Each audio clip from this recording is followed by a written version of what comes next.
Attention où vous marchez. Il y a juste sous vos pieds des plantes précieuses et invisibles à l'œil nu. Sang de loup et feuilles des rois, molly et raskovnik. On y trouve même... Mais qu'est-ce que tu as? Allez, voyons un peu ça. Il se demande ce que c'est et ça m'intéresse aussi. Je n'ai jamais pensé que vous étiez prophète, vous n'en avez pas l'air. De plus, il ne s'agit pas vraiment d'une prophétie, mais plutôt... Il ne m'a pas amené ici par hasard, ni pour lire l'avenir dans les paumes de cette cigane. Pardon, de ces Draculesti. Ils sont d'une grande fierté et ceux-ci racontent leur histoire. C'est intéressant. Et ce qui retient le plus mon attention, ce sont les auditions. Mais non, je n'ai pas oublié que tu étais là.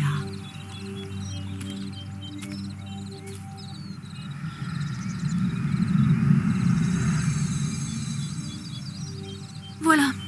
Après tout, nous aussi sommes là pour ça. Il y a toujours une bonne raison, même si elle ne saute pas aux yeux. Mais je dois dire que celle-ci me semble pourtant claire. La déchue qui connut l'amour reviendra. Celui qui ravit son cœur, sa perte causera. Bien, presque clair. C'est toujours comme ça. Les références aux trois sont omniprésentes. La chouette, l'aigle et le dragon. Les trois guerriers réunis se battirent courageusement. Et tous aux 64 avaient prêté serment. Je suppose que la chouette vous dit quelque chose. J'ignore tout de ce qui concerne l'aigle, mais le troisième, le dragon. Vlad Dracula en personne attend toujours d'être ramené du grand Apasambetei d'entre les morts.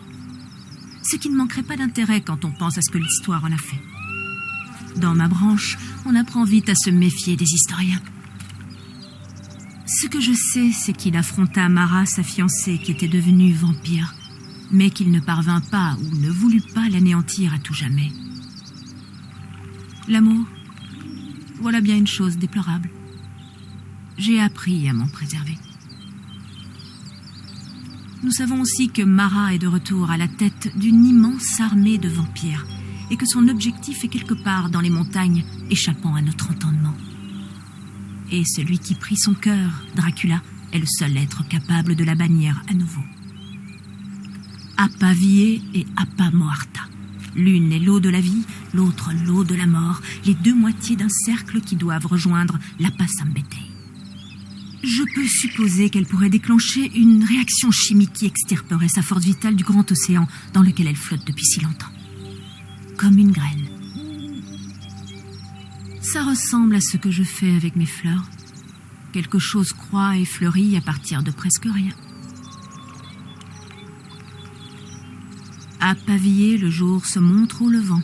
Appa Moarta, le dernier avertissement.